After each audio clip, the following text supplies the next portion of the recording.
সর্বশেষ যে ব্যক্তি জাহান্নাম থেকে মুক্তি লাভ করবে তাকে আল্লাহ পাক বলবেন, ফেরেশতাদেরকে বলবেন, আমার ফেরেশতারা আমার এই বান্দাকে জান্নাত এবং জাহান্নামের মাঝখানে রেখে দাও। জান্নাত এবং জাহান্নামের মাঝখানে লোকটি যখন থাকার জায়গা পাবে সে জান্নাতের দিকে তাকায়া দেখবে আর কাঁদতে থাকবে। আল্লাহ পাক জিজ্ঞেস করবেন, বান্দারে যুগের পর যুগ ধরে জাহান্নামে কেঁদেছো, আমি রব্বুল আলামিন জাহান্নাম মাফ করে দিয়া জান্নাত জাহান্নামের মাঝখানে রেখে দিয়েছি, আযাব থেকে তো বেঁচে গেছো, এখন কান্দো কেন?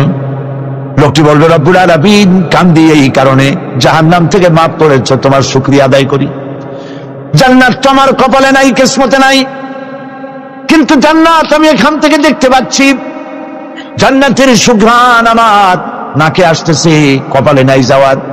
আমি কাঁদি এই জন্য, তুমি যদি মেহেরবানি করে আমাকে জান্নাতের দরজার কাছে একটু দাঁড় করায় দিতা, প্রাণ ভরে তোমার জান্নাতের দৃশ্যটা একটু দেখতা। আল্লাহ পাক তার আরজি পূরণ করবেন, বলবেন যাও, ফেরেশতাদের বলবেন এর জান্নাতের দরজার কাছে দাঁড় করায় দাও। জান্নাতের দরজার কাছে দাঁড়িয়ে লোকটি আবার কান্না শুরু করবে। আল্লাহ পাক প্রশ্ন করবেন, এবার কান্দো কেন? লোকটি বলবে, রব্বুল আলামিন কান্দি এই কারণে, জান্নাতের এই দরজায় দাঁড়ায়া জান্নাতের অফুরন্ত নেয়ামত কিছুই ভালো করে দেখা যায় না, শুধু অল্প জায়গা দেখি। যদি তুমি আমারে দয়া করে জান্নাতের মাঝখানে দাঁড় করায় দিতা, চতুর্দিকে তাকায়া তাকায়া দেখা কলিজারে ঠান্ডা বানাইতাম। তবে আমি ওয়াদা করি, জান্নাতের কোনো নাজ নেয়ামত, কোনো ফল আমি খাবো না, ধরবো না, সইব না। একটুখানি মেহেরবানি করে মাঝখানে দাঁড় করায় দাও, জান্নারে ঠান্ডা করি। আল্লাহ রব্বুল আলামিন ফেরেশতাদের বলবেন, আমার এই বান্দারে জান্নাতের মাঝখানে দাঁড় করাইয়া দে। আল্লাহর নবী বলেন, জান্নাতের মাঝখানে দাঁড়িয়ে লোকটি আগের চাইতে আরো জোরে চিৎকার মেরে কাঁদতে থাকবে। আল্লাহ পাক বলবেন, বান্দারে কি হলো তোর? দরজার কাছে আসতে চাইছিলে, আইনা দিলাম। আবার এবার মাঝখানে আসতে চাইছো, তাও এনে দিয়েছি, আবার কান্দো কেন? লোকটি বলবে, রব্বুল আলামিন এবার কান্দি এই জন্যে, তুমি যখন দয়া করে একটিবার জান্নাতের মাঝখানে এনে আমাকে দাঁড় করায় দিয়েছো, তুমি রহমান রহিম গফুরুর রহিম, এই জান্নাত থেকে আবার আর বাইর করে দিও না। আল্লাহ রাব্বুল আলামিন বলবেন, ও আমার বান্দারে, আমার এই জান্নাত তোর খুব পছন্দ হয়েছে নাকি? লোকটি বলবে, রব্বুল আলামিন কলিজা ঠান্ডা হয়ে গেছে, ভাবতেও পারি নাই জান্নাত এত সুন্দর। আল্লাহ পাক বলবেন, বান্দারে এরকম একটি নয়, দুইটা নয়, তোর জন্য আমি 10টা জান্নাত এইরকম রিজার্ভ করে রাখছি। সুবহানাল্লাহ, সুবহানাল্লাহ। আল্লাহ পাককে ভয় করে পৃথিবীর সমস্ত পাপ থেকে যারা নিজেকে রক্ষা করবে, আল্লাহ তাদের জন্য এই জান্নাত রেখে দিয়েছেন। সুবহানাল্লাহ। সেই জান্নাতের রিসিপশন আপনারা আন্দাজ করতে পারবেন না, রিসিপশন কারে কয়?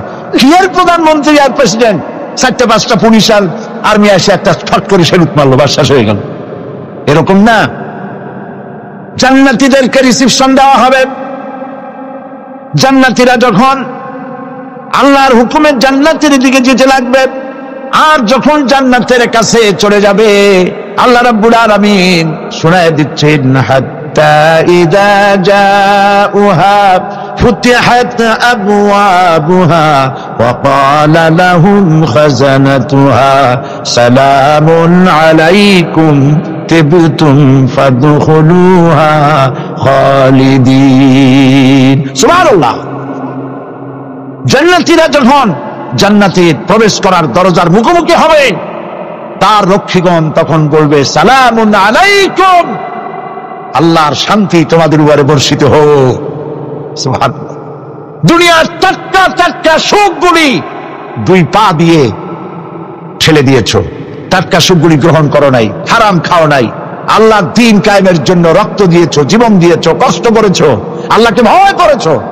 আমাদের সালাম গ্রহণ করো, জান্নাতের মধ্যে ঢুকে যাও চিরকালের জন্য। সুবহানাল্লাহ। আর বাইরে হওয়া লাগবে না, চিরকাল এই জান্নাতের মধ্যে তোমরা বসবাস করতে পারবে, আল্লাহ রাব্বুল আলামিনের ফেরেশতারা বলে দিবে। জান্নাতের মধ্যে আল্লাহ পাক হুরদের সঙ্গে জান্নাতীদের বিয়ের ব্যবস্থা করে দিবেন। কোরআনে কারিমে আল্লাহ পাক বলেন, متكئين على سرر مصفوفة وزوجناهم بحور عين। সামনাসামনি ভাবে সাজানো সারি সারি আসন সমূহের উপর তারা ঠেস লাগায় বসে থাকবে, আর আল্লাহ রাব্বুল আলামিন হুরদের সাথে জান্নাতীদের বিয়ের ব্যবস্থা করে দিবেন। যেসব হুরের সঙ্গে বিয়ে হবে তাদের আল্লাহ পাক বিবরণ দিচ্ছেন কি রকম হবে তারা। লাম ইয়াতমিসহুন্না ইনসুন ওয়ালা জান, এর পূর্বে জিন এবং ইনসান এদেরকে কেউ স্পর্শ করে নাই। কি রকম তারা? কাআন্নাহুন্নাল ইয়াকুতু ওয়াল মারজান, যেমন ঝিনুকের ভিতরে মণিমুক্তা থাকে এইভাবে আল্লাহ পাক তাদেরকে পবিত্র করে রেখে দিয়েছেন। আমার প্রিয় ভাইরা, আল্লাহ রাব্বুল আলামিন কোরআনে কারীমের ভিতরে বলেছেন ফাবিআইয়ি আলা'i রাব্বিকুমা তুকাযযিবান। জান্নাত দান করে আল্লাহ পাক এবার জান্নাতীদেরকে সম্বোধন করে বলবেন, ইয়া ইবাদি লা খাউফুন আলাইকুমুল ইয়াওমা ওয়ালা আনতুম তাহজানুন। হে আমার বান্দারা, লা খাউফুন আলাইকুমুল ইয়াওম, আজ আর কোনো ভয় নাই। সুবহানাল্লাহ, সুবহানাল্লাহ। আজ আর কোনো ভয় নাই, কোনো চিন্তাও নাই, আরামে এই জান্নাতের মধ্যে বসবাস করো।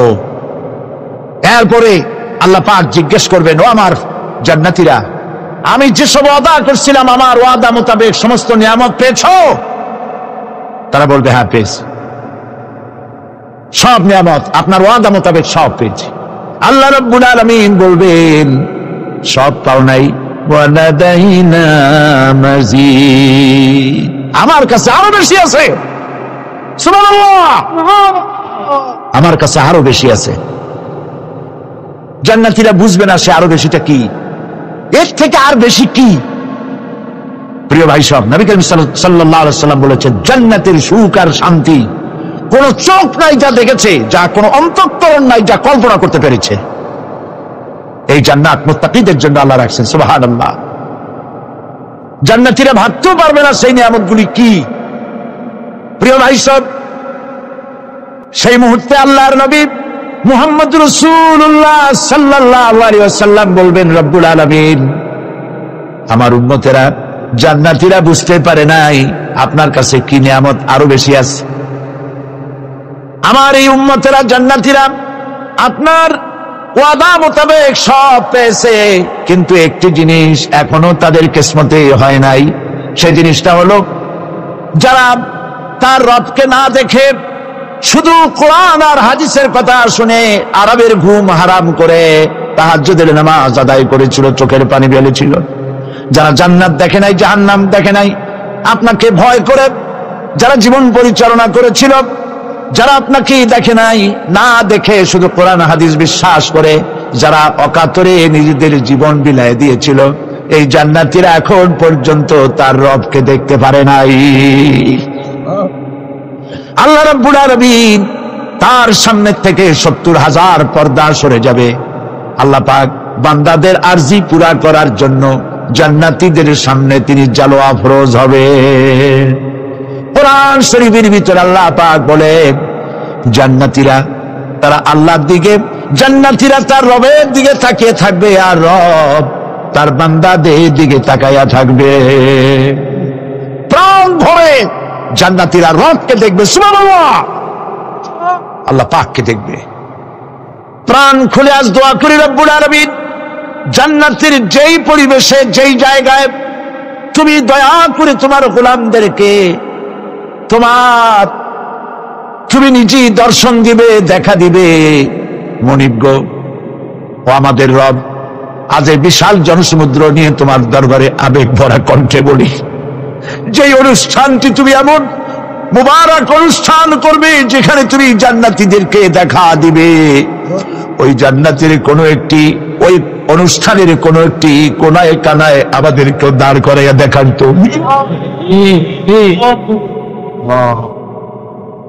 ভাই সব, আল্লাহ রাব্বুল আলামিন মানুষের সামনে এত সব নিয়ামত রেখেছেন, এই জান্নাত দান করবেন। এরপরে আল্লাহ রাব্বুল আলামিন কোরআনে কারীমের মধ্যে বলেছেন, রব্বিস সামাওয়াতি ওয়াল আরদি ওয়া মা বাইনাহুমার রাহমানি লা ইয়ামলিকুনা মিনহু খিতাবা। এসব পুরস্কার রয়েছে তোমাদের সেই রবের পক্ষ থেকে যিনি আকাশ আর জমিনের মালিক। সুবহানাল্লাহ বলবেন না?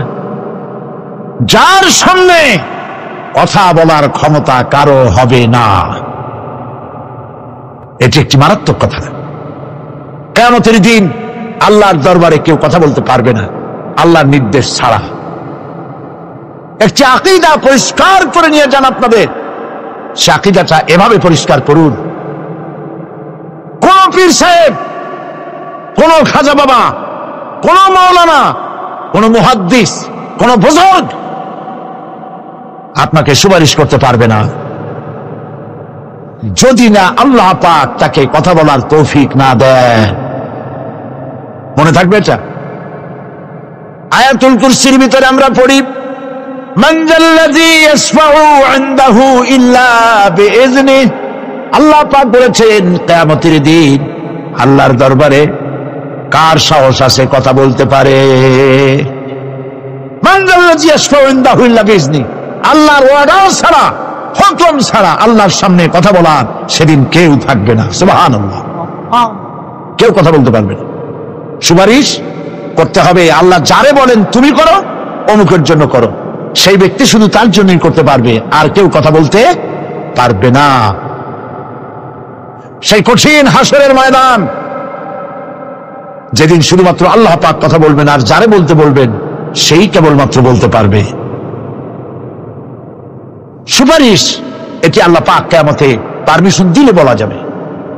হযরত ইব্রাহিম আলাইহিস সালাম, হযরত ইব্রাহিম আলাইহিস সালাম কিয়ামতের দিন তার নিজের পিতা সম্পর্কে সুপারিশ করবেন, রব্বুল আলামিন আমার আব্বার জন্য সুপারিশ করতেছি, মেহেরবানি করে জাহান্নাম থেকে তারে আপনি রক্ষা করুন। আল্লাহ রব্বুল আলামিন বলবেন, ইব্রাহিম তোমার সুপারিশ মঞ্জুর হবে না।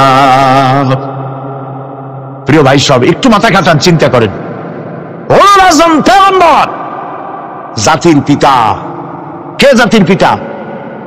চিল্লায় বলুন, কলিজা সাফ করে ফেলুন। মুসলমানদের জাতির পিতা হাবিজ আমি কেউ হতে পারে না।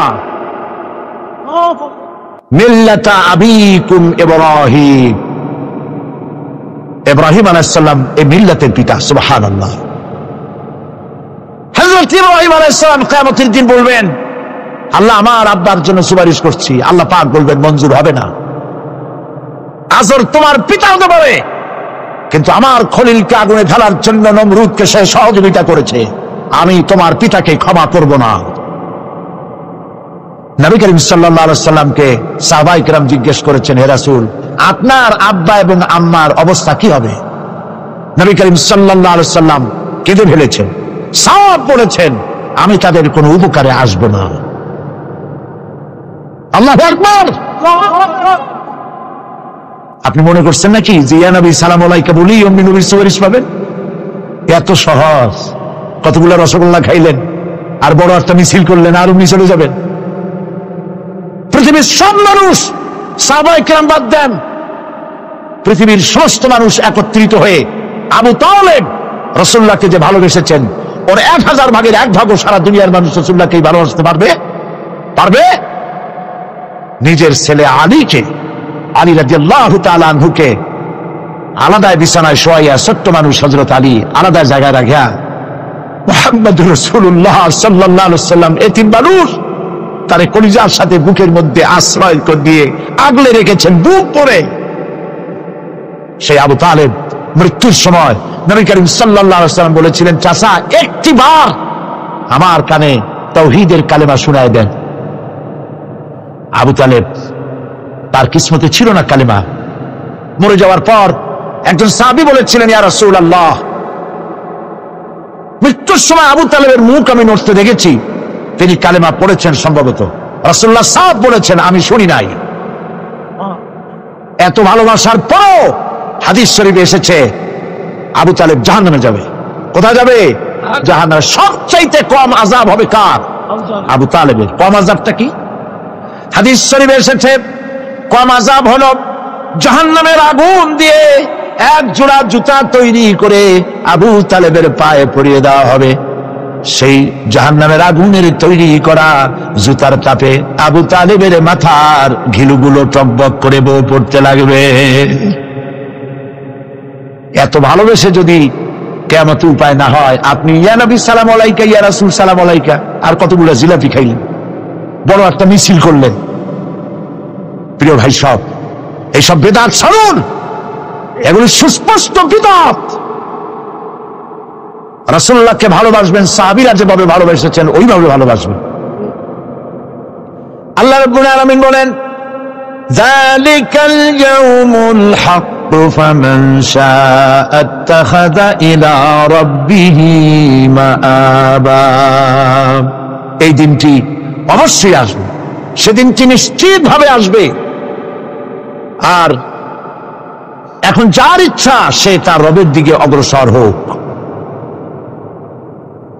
ইন্না আনজারনাকুম আযাবান করিবান ইয়াওমা ইয়ানজুরুল মার'উ মা কদ্দামাত ইয়াদাহু ওয়া ইয়াকুলুল কাফিরু ইয়া লাইতানি কুনতু তুরাবা। ইন্না আনজারনাকুম আযাবান করিবা, খুব নিকটবর্তী একটি আযাব সম্পর্কে আমি তোমাদেরকে সতর্ক করে দিলাম। কে বলতেছেন? আল্লাহ পাক। লক্ষ্য করুন আল্লাহ কি বলছেন। খুব নিকটবর্তী একটি কঠিন শাস্তি, আযাব, অর্থাৎ কিয়ামত, এ সম্পর্কে আমি তোমাদেরকে সতর্ক করে দিলাম। ইয়াউমা ইয়ানজুরুল মার'উ মা কদ্দামাত ইয়াদা, সেদিন প্রত্যেকটি লোক যা সে পাঠিয়ে দিয়েছিল এখানে, অর্থাৎ যা করেছিল সেগুলি সে দেখতে পাবে। আর তখন ওয়ায়াকুলুল কাফিরু ইয়া লাইতানি কুনতু তুরাবা, সেই কিয়ামতের ময়দানে অবস্থা দেখে কাফেরেরা বলবে, আহারে মানুষ না হইয়া যদি মাটি হইয়া যেতাম, যদি মাটি হতাম, যদি মানুষ না হয়ে না জন্মতাম, আজ এই হাসরের ময়দানে এইখানে এই বিচারের মুখোমুখি হতাম না, মাটি হইলে বরং অনেক ভালো হতো।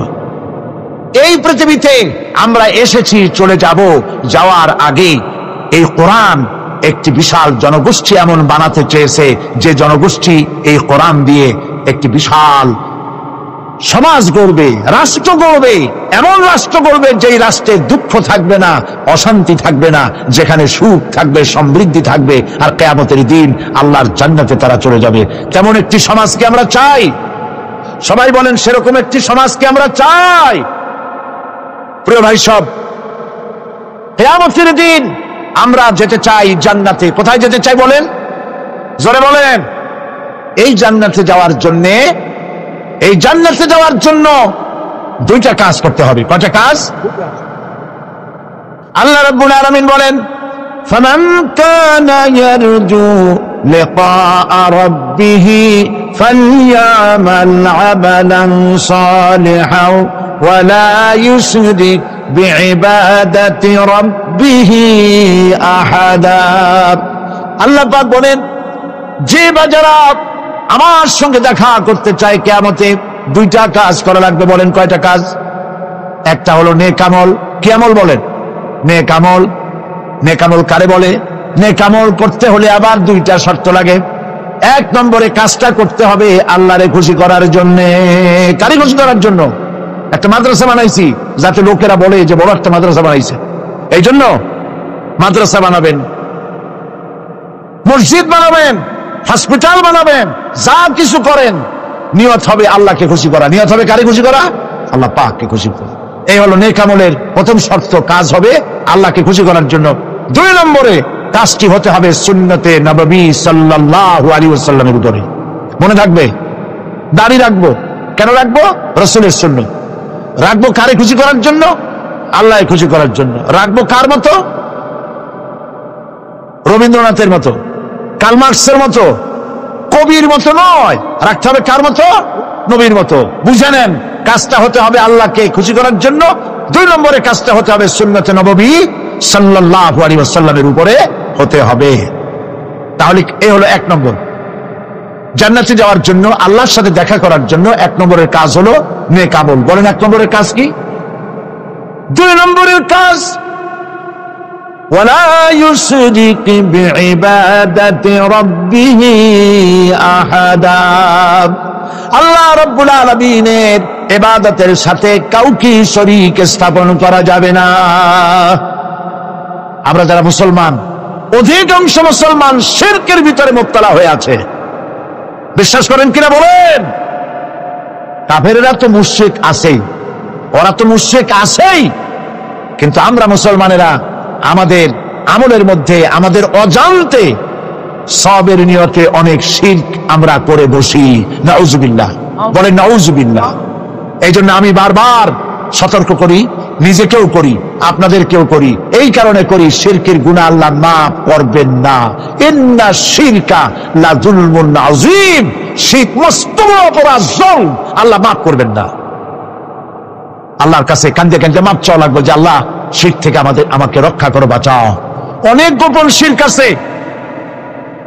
মাজারে যান, পীর সাহেবের কাছে যান, মনে যদি নিয়ত থাকে উনি ফু দিলে আমি ভালো হবই, উনি তাবিজ দিলে আমার বাচ্চা হবেই, উনি আমারে দয়া করলেই আমার ব্যবসায় উন্নতি হবেই, এইটার নাম শিরক। এটার নাম কি? ওয়াইজা সাআলতা ফাসআলিল্লাহ ওয়াইজা ইসতাআনতা ফাসতাইন বিল্লাহ।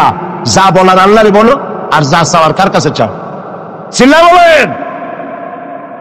কলিজাটাকে পরিষ্কার করে দেন আজকের মাহফিলে। এই কলিজায় কারো প্রতি কোনো ভয় রাখবো না আল্লাহ ছাড়া।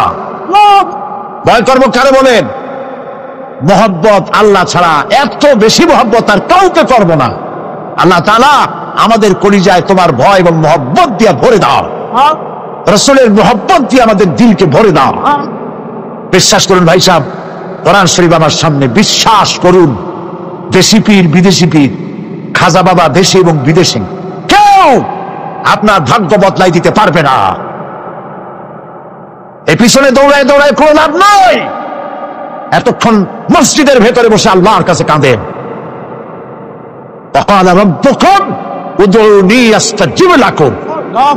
তোমার রব বলেছে আমারে ডাকো, আমি ডাকের সাড়া দিয়ে দেব। সুবহানাল্লাহ।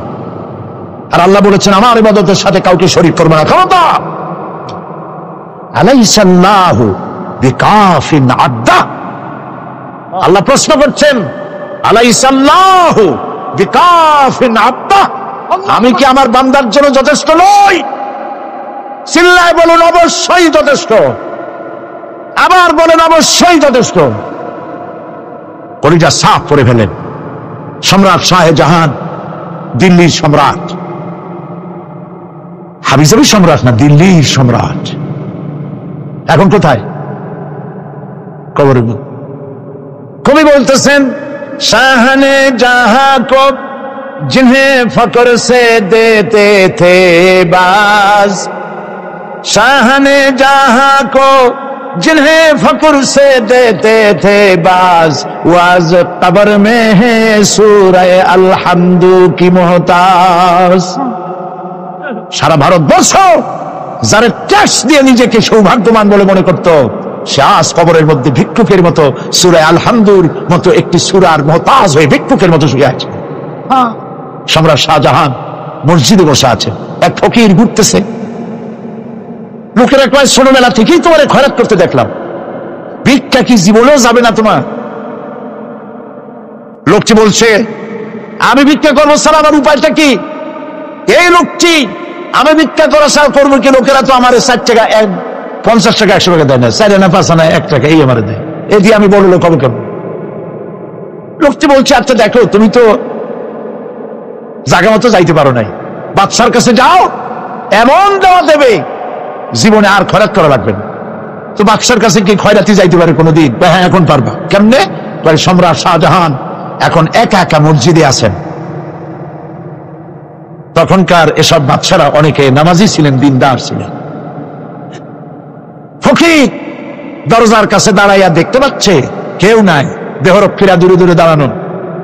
বাদশাহ মসজিদের ভেতরে বসে হাত তুলে ঝুলতেছে আর কাঁদতেছে, চোখের পানি দিয়া দাঁড়িয়ে ভিজে ভিজে পড়ছে। এই দৃশ্য অনেকক্ষণ দেখলো ফকির। কিছুক্ষণ পর সম্রাট শাহজাহান মসজিদ থেকে বেরিয়ে আসছে। ফকির বলছে, আসসালামু আলাইকুম হুজুর। তিনি বললেন, ওয়ালাইকুম আসসালাম, চলে গেল। বাদশা বলল, আমার কাছে তো কেউ আইসা কিছু না চাইয়া তো যায় না, এটা দেখলাম খয়রাতির মতো কিছু চাইলো না, বেটা ভয় করলো নাকি? আদিকে আসো। আসছে। ভয় পাইছো? ভয় না, ভয় পাইনি। তো কিছু যে চাইলে না? ফকির বলছে, জাহাপানা সত্যিই কিছু চাইতে আসছিলাম, তারপর চাইলে না কেন?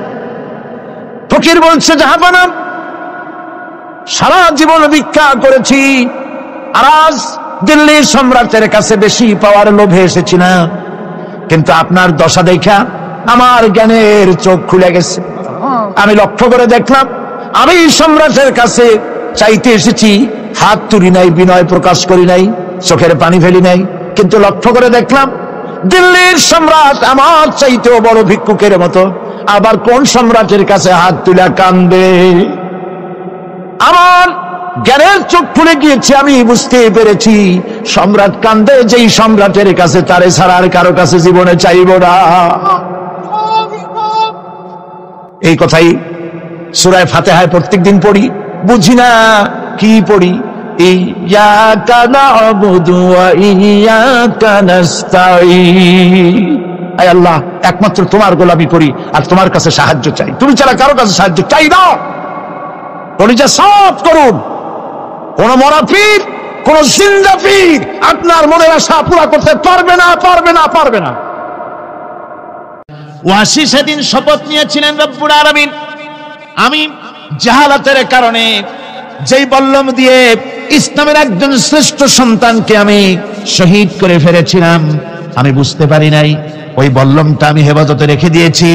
তুমি আমার এই দোয়া মঞ্জুর করো, আমি যেন এই বল্লম দিয়ে এই পৃথিবীর নিকৃষ্ট ইসলামের কোন দুশ্মনকে যেন আমি শেষ করে দিতে পারি। আল্লাহ পাক দোয়া তার মঞ্জুর করে নিলেন।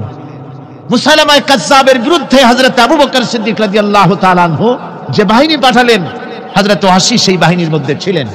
আর তিনি সেই বল্লমটা দিয়া, যে বল্লম দিয়ে তিনি হযরত হামজাকে শহীদ করেছিলেন, সেই বল্লমটা দিয়েই ইসলামের নিকৃষ্ট শত্রু মুসাইলামা কাজ্জাবকে দুনিয়া থেকে তিনি বিদায় করে দিলেন। দাউদ আলাইহিস সালামকে আল্লাহ রাব্বুল আলামিন এমন মুজিজা দিলেন, তিনি যখন লোহা মুঠো করে ধরতেন হাতের ভিতরে, লোহা পানি হয়ে হাতের ফাঁকের মধ্য দিয়া তা পড়ে যেত পানি হয়ে। এভাবে মুজিজা তাকে দেওয়া হলো। সুলাইমান আলাইহিস সালামের মুজিজা ছিল, তক্তার উপরে বসতেন, ইঞ্জিন লাগতো না, মেশিন লাগতো না, বিনা ইঞ্জিনে বিনা মেশিনে তক্তা হাওয়ার উপরে উড়ে সারা পৃথিবী ঘুরে আসতেন। ঈসা আলাইহিস সালামের মুজিজা ছিল, জন্মন্ধের চোখের উপরে হাত বুলিয়ে দিতেন, সঙ্গে সঙ্গে চোখ তার ভালো হয়ে যেত। আবার কুষ্ঠ ব্যাধিগ্রস্ত লোকের গায়ে হাত বুলিয়ে দিলে তার শরীর ভালো হয়ে যেত। এটা ছিল তার মুজিজা। রাসূল পাক সাল্লাল্লাহু আলাইহি ওয়াসাল্লামের সময় মুজিজা, তার সময় প্রভাব ছিল সাহিত্যের। সাহিত্য আর কবিত্বের এত বেশি প্রভাব বিস্তার হলো, তারা কবিতা লিখে লিখে রচনা করে করে কাবা শরীফে লাগাই দিত। পারলে এই কবিতার সাথে মোকাবেলা করো এই চ্যালেঞ্জের। আল্লাহ রাব্বুল আলামিন সেই সময় কোরআনে কারীমকে অবতীর্ণ করে দিলেন। কোরআনে কারীম দুনিয়ার সমস্ত সাহিত্য আর কবিত্বের সমস্ত মানকে ছাড়িয়ে চলে গেছে এমন এক পর্যায়ে, কিয়ামত পর্যন্ত কোরআনের সাহিত্যের ভাবধারা এর মানকে উতরে যেতে পারবে এমন সাহিত্যের জন্ম আজও হয় নাই, ভবিষ্যতেও হবে না। এটা হলো রাসূল পাক সাল্লাল্লাহু আলাইহি ওয়াসাল্লামের মুজিজা। সাহাবায়ে কিরামদের সঙ্গে রোমকদের লড়াই হতেছে, রোমক সৈন্যরা যুদ্ধে জিততে পারতেছে না কিছুতেই। এরপরে তারা গোয়েন্দা বিভাগের লোক পাঠায় দিল, এদের সঙ্গে জিততে পারি না কেন, একটু খুঁজে দেখে আসো রাত্রে এরা করেটা কি। গোয়েন্দা বিভাগের লোক সারা রাত ঘুরে ঘুরে তারপরে এসে রিপোর্ট করলো। এরপরে এসে তাদের প্রধানের কাছে রিপোর্ট করলো, আমরা যার কাছে গিয়েছিলাম দেখে এলাম, হুম বিল্লাইলি রাহবানুন ওয়া বিন্নাহারি ফুরসানুন, আমরা দেখে এলাম যাদেরকে দিনের বেলায় প্রচন্ড শক্তিশালী বীর যোদ্ধা রূপে যাকে যুদ্ধ করতে দেখেছি ময়দানে, রাতের বেলায় দেখলাম গিয়া একেবারে নিতান্ত ফকিরের মতো, কেউ তো সেজদায় পড়ে কাঁদতেছে, কেউ আবার তেলাওয়াত করতেছে, চোখ দিয়া পানি পড়তেছে, আবার কেউ নামাজ পড়তেছে, আবার কেউ হাত তুলে রেখেছে তাদের প্রভুর দরবারে, চোখের পানিতে তাদের চোখ বুক ভেসে যেতেছে। সারাটা রাত তেলাওয়াত আর সেজদা আর নামাজের মধ্যে তারা এভাবে কাটিয়ে দিয়েছে। সেনাপতি এই রিপোর্ট শোনার পরে বললেন, ও গোয়েন্দা বিভাগের লোকেরা, আমার রোমক সৈন্যরা শোনো, যে জাতির নৈতিক মান এত উচ্চে, ওই জাতির সঙ্গে যুদ্ধ করা মানে আমাদের আত্মহত্যা করার শামিল। এদের সাথে কিছুতেই আমাদের পক্ষে পারা সম্ভব না। হ্যাঁ, এদের সাথে পারা যাবে যদি এই সম্পর্ক নষ্ট করে দেওয়া যায়। আল্লাহর সাথে তাদের এই গভীর সম্পর্ক যেটা আছে, এই সম্পর্ক নষ্ট করে দিতে হবে। তাহলেই কেবলমাত্র সম্ভব হবে। এদের নৈতিক চরিত্র ধ্বংস করার জন্য প্রচেষ্টা চালাও, তাহলে হয়তো আমরা কামিয়াব হতে পারব। আমার বন্ধুগণ, সামান্য স্যান্ডেলের ফিতা গাছা যদি ছেড়ে যায়, মানুষের কাছে চাইও না, আল্লাহ রব্বুল আলামিনের দরবারে হাত পাতো। রব্বুল আলামিন তোমার স্যান্ডেল কেনার পয়সা জুগিয়ে দেবেন। জোরে বলেন সুবহানাল্লাহ। যা দরকার তার কাছেই চাও, হাত তার কাছেই পাতো। ওই যে সম্রাট শাহজাহানের কথা আমি আপনাদেরকে শুনাই। ফকির একটা ঘুরতেছে সারাদিন। এক লোক বলছে যে আপনি এত, হে ফকির, তুমি এরকম করে ঘুরছো সারা জীবন, বুড়া হয়ে গেছো খয়রাত করতে করতে, ছোটবেলা থেকে তোমার ভিক্ষা করতে দেখি, আর কতকাল ভিক্ষা করবে? ভাই পর্বটা কি? বাচ্চার কাছে দিতে পারবে? বাচ্চার কাছে গেলে এমন ভাবে দিবে, অনেক দিবে, নিয়ে কুড়াইতে পারবা, তোমার আর জীবনে ভিক্ষা করা লাগবে। ফকির চলে গিয়েছে, কোথায় পাবো বাচ্চারে? দেখো মসজিদে পাবা। এখন তিনি নামাজ চলে গিয়েছে সেখানে, দাঁড়ায় মসজিদের বারান্দায় দাঁড়ায় দেখে সম্রাট শাহজাহান হাত পেতে মোনাজাত করতেছেন, চোখের থেকে পানি পড়ে দাড়ি ভিজে ভিজে পড়ে। মোনাজাত শেষ করে বাচ্চা যখন বাইরে নেমেছেন, তখন ফকির তাকে সালাম দিয়ে চলে যাবে। বাচ্চা বলছেন, তুমি আমাকে সালাম দিয়ে চলে যাচ্ছ, তুমি তো ভিক্ষুক, আমার কাছে তো সমস্ত ভিক্ষুকই আমার কাছে চায়, ভিক্ষুক তো ভালো, ধনীরাও আমার কাছে চায়, তুমি ভিক্ষুক মানুষ, আমার কাছে তুমি চাইলে না, সালাম দিয়ে চলে যাও। ফকির বলতেছেন, যা পানা, সত্যি কিছু চাইতে এসেছিলাম, কিন্তু আমি আপনাকে দেখার পরে আমার চিন্তার পরিবর্তন হয়ে গেছে। আমি তাকিয়ে তাকিয়ে দেখলাম মসজিদের ভেতরে, আমি চাইতে এসেছি দিল্লির সম্রাট শাহজাহানের কাছে। যেই সম্রাট, দিল্লির সম্রাট যার কাছে আমি চাইতে এসেছি, আমি তো দাঁড়ায় আছি, কান্দি না, কিন্তু আমি দেখতেছি যার কাছে আমি চাইতে এসেছি তিনি যেন আবার কোন সম্রাটের কাছে আমার চাইতেও দারুণ ভিক্ষুকের মতো হয়ে চোখের পানি ফেলে ভিক্ষা চাইতেছে। মনে মনে ভাবলাম, মানুষের কাছে ভিক্ষা চাইবো না কোনদিন আর। বাদশা কান্দে, যেই বাদশার কাছে, ওই সম্রাটের সম্রাট, রাজা ধীরাজ, আল্লাহর কাছে ছাড়া কারো কাছে জীবনে আর হাত পাতবো না। হযরত আবু হুরায়রা রাদিয়াল্লাহু তাআলা আনহু একবার রাসূল করিম সাল্লাল্লাহু আলাইহি ওয়াসাল্লামের দরবারে কাঁদতেছিলেন। হুজুর জিজ্ঞেস করলেন, আবু হুরায়রা তুমি কাঁদো কেন? হুজুর, হযরত আবু হুরায়রা বলেন, হুজুর আমার মা আমাকে মেরেছে, আমি সেই জন্য কাঁদতেছি। হুজুর বলেন, মা তোমাকে মারলো কেন? কোনো বেয়াদবি করেছো নাকি? তিনি বললেন, না কোনো বেয়াদবি করি নাই, তবে মারলো কেন? হযরত আবু হুরায়রা বলেন, হুজুর আমার মা হচ্ছেন মুশরিকা, আমার মা কাফের। আমি অনেক রাত হয়েছিল বাড়ি ফিরতে, আমার মা জিজ্ঞেস করলো এত রাত কোথায় ছিলি? আমি বললাম, মা তামাম পৃথিবী যে কদম মোবারক চুমতে পারলে নিজেকে ধন্য মনে করে, আমি সেই রাসূলের দরবারে ছিলাম, আসতে দেরি হয়ে গেছে। ইয়া রাসূলুল্লাহ, আপনার নাম শোনা মাত্র আমার মায়ের গায়ে আগুন জ্বলে গেল।